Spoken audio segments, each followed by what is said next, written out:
নমস্কার। আজকে আমি মিষ্টি আলু ভাজা করব। যেরকম আমরা আলু ভাজা খাই এরকম পাতলা পাতলা, ওই রকমই আমি মিষ্টি আলু এরকমই পাতলা পাতলা করে ভেজে নেব। সাধারণই ভাজা, তবে বাচ্চারা মিষ্টি আলুটা খুব ভালোবাসে।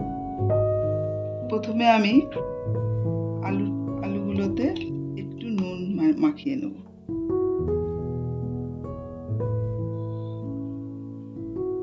দিয়ে দিচ্ছি অল্প করে হলুদ, দিয়েছি সাদা তেল। তেলটা গরম হচ্ছে, এবার আমি দিয়ে দেব মিষ্টি আলুটা।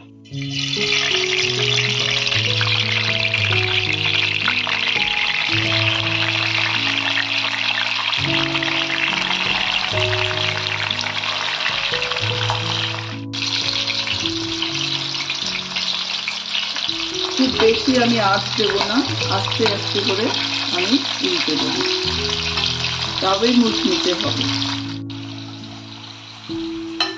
দেখুন এই ভাজাটা হয়ে গেছে। মিষ্টি আলু ভাজা ডাল ভাত দিয়ে খেতে খুব ভালো লাগে। মিষ্টি আলু ভাজা তৈরি হয়ে গেল। আপনারা ওইভাবে বানাবেন, বাচ্চাদের খুব পছন্দের জিনিস।